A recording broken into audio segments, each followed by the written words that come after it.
From Caracas, Venezuela, this is From the South, teleSUR English's daily news show. My name is Regan Levit. First up, in Brazil, former President Dilma Rousseff has led a demonstration against incumbent President Michel Temer. The action took place in Rio de Janeiro and was organized by the Workers' Party in protest against what they consider was a parliamentary coup in reference to her impeachment a year ago. The event also included a forum titled A Year After the Coup, where Rousseff, along with representatives of various social movements, discussed the effects of neoliberal reforms introduced by Temer since he took office.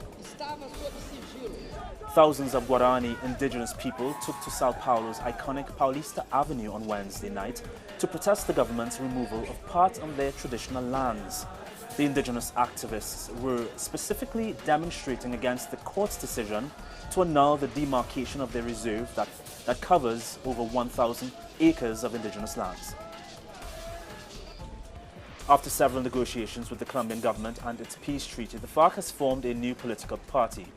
The group, now called the Revolutionary Alternative Force of Colombia in order to keep the acronym, held an event that was attended by the Secretary General of UNASUR, Ernesto Samper. Samper said that one of the main functions of this new party will be to lead the formation of a large progressive bloc for peace.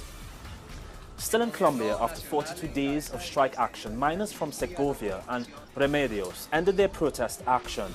This comes after an agreement with the local government on new mining policies that would favor traditional mining over the expansion plans of multinational companies.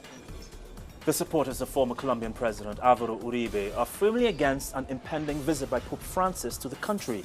They are accusing the Pope of being a communist and false prophet.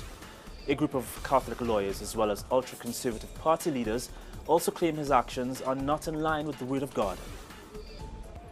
During a military parade in Bolivia early on Thursday, President Evo Morales expressed solidarity with the Venezuelan government as the script unravels after US President Donald Trump loosely used the words military option as an approach to influencing the affairs of the South American country. Morales, who is a strong supporter of Venezuela's social revolution, denounced what he said is the interest of the United States government in taking over Venezuela's oil reserves and energy. Venezuela is a strategic link, and that link has the biggest oil reserves in the world. Its geopolitics and oil reserves are what the American empire is after in Venezuela. First to turn down the government, then to dominate, then to take over and own the Venezuelan oil. Los Angeles has become the latest city to decide to remove a previously celebrated day that recognized Italian conquistador Christopher Columbus. The move is meant to sideline the genocidal explorer in favor of the indigenous peoples of the Americas, who will now be honored on the second Monday of October. City Council members voted 14-1 to instead recognize Indigenous Peoples Day.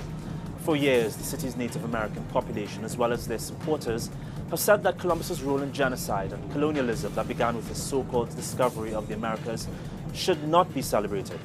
In Latin America, countries including Bolivia, Venezuela and Nicaragua have officially moved to celebrate indigenous heritage and resistance on October 12th instead of commemorating Columbus.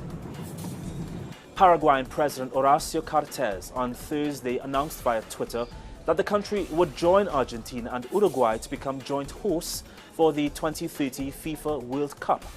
The three presidents agreed to submit a proposal to FIFA, which would include 6 headquarters for Argentina, 3 for Uruguay and 3 for Paraguay. That's according to government sources in Asunción.